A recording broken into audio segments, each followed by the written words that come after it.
Bonjour à tous. Aujourd'hui, on va clarifier une bonne fois pour toutes les différences entre un promoteur, un constructeur et un aménageur.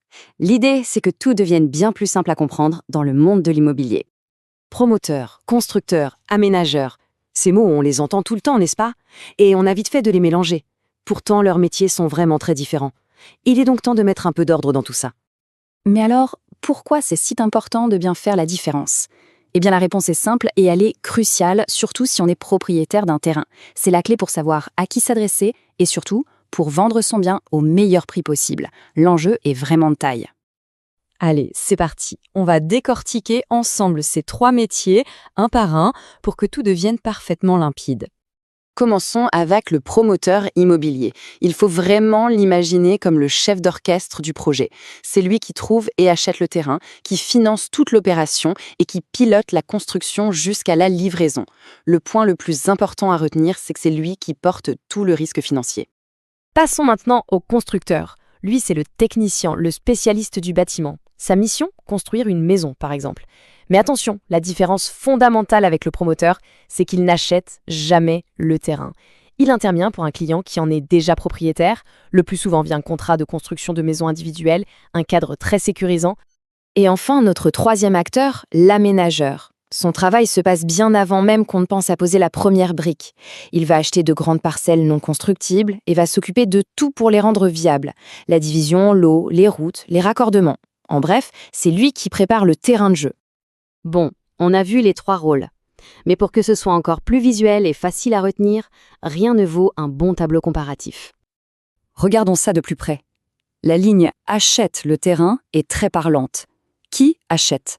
Le promoteur et l'aménageur. Le constructeur? Jamais. Et concernant le risque, le promoteur prend le risque financier de toute l'opération. Le constructeur, lui, a un risque technique. Et l'aménageur, son risque est lié au terrain lui-même. En un coup d'œil, tout est plus clair. Ok, maintenant qu'on a bien compris qui fait quoi, la question c'est, concrètement, qu'est-ce que ça implique de vendre son terrain à un de ses professionnels, comme un promoteur ou un aménageur? Il faut savoir que vendre à un pro a des avantages vraiment très intéressants. D'abord, le prix, qui est calculé sur le potentiel de construction, et donc souvent bien plus élevé.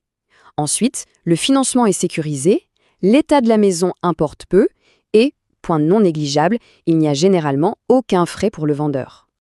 Alors, attention, un point important, la durée. Une telle vente prend en moyenne 15 mois. Ça peut paraître long, c'est vrai, mais c'est parce que le processus inclut des étapes administratives obligatoires, comme l'obtention du permis de construire. C'est une sécurité pour tout le monde. Et au final, cette patience est souvent récompensée par un bien meilleur prix de vente. Bon, on l'a vu, c'est un processus un peu particulier. Alors, face à des professionnels de l'immobilier, comment être sûr de bien défendre ses propres intérêts? C'est justement là qu'un partenaire indépendant peut tout changer. Un acteur comme Landup, par exemple, n'est ni un promoteur ni une agence. Son unique rôle est d'être de votre côté, d'agir comme un conseiller technique et financier pour vous permettre de négocier d'égal à égal et de sécuriser au mieux votre vente. Ce type d'accompagnement repose sur 4 piliers simples. Premièrement, la transparence totale, pour que vous gardiez toujours le contrôle. Deuxièmement, l'expertise technique, pour être sûr de valoriser votre bien au maximum.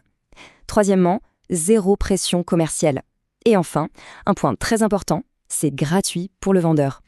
En conclusion, si on possède un terrain et qu'on s'interroge sur ce qu'il vaut vraiment, la première étape est de s'informer. Il est possible de faire tester son potentiel. Le site landup.fr propose par exemple une estimation gratuite et sans aucun engagement. C'est une information essentielle avant de prendre la moindre décision.